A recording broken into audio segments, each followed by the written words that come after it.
Hello, কী হয়েছে? তুমি আবার ফোন করছো কেন? বললাম 20,000 টাকা দিতে, বন্ধুরা মিলে সিকিম যাচ্ছি, সেটাও তো দিলে না। ছোটোবেলা থেকে কী দিয়েছো তুমি? কিছুই তো দাওনি। রাখো রাখো, আর ফোন করবে না আমাকে, রাখো।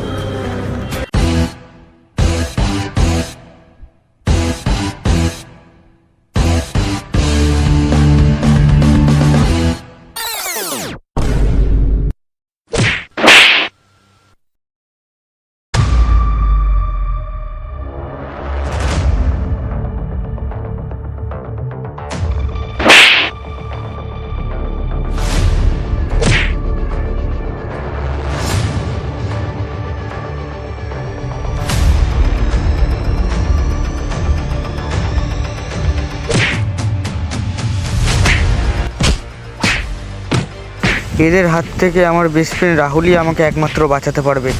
The person you are trying to call is currently busy. ক্লাবের দাদাকে ফোন করলাম, ক্লাবের দাদাও ফোনটা ধরলো না।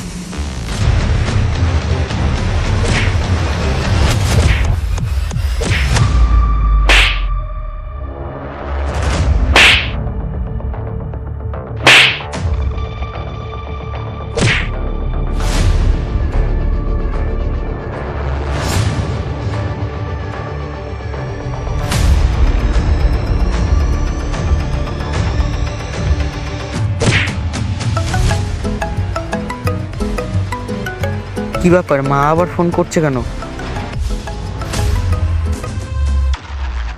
সকালবেলা না খেয়ে রাগ করে ঘর থেকে বেরোলি বাবান, কিছু খেয়েছিস? তোর বাবার ব্যবসার অবস্থা তো তুই জানিসই কেমনি চলছে, তাই তো তোকে 20,000 টাকা দিতে পারলাম না। তুই রাগ করিস না, হ্যাঁ? শোন না, পাশের পাড়া একজনা সুদে টাকা ধার দেয়, আমি তার কাছ থেকে কালকে সকালবেলা গিয়ে নিয়ে আসবো, হ্যাঁ? তুই রাগ করিস না বাবান, ঘরে ফিরে আয়। এখনো মায়ের উপর রাগ করে থাকবে?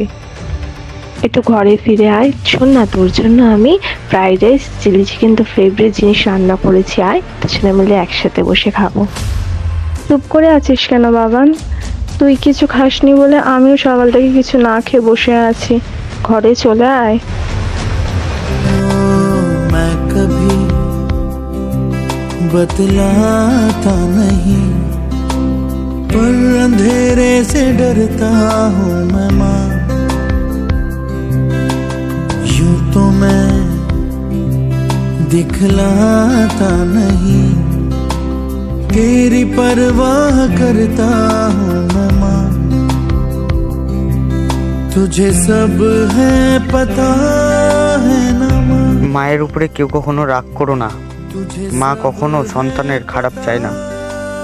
এখনো সময় আছে, মাকে আগলে রাখো। मेरी माँ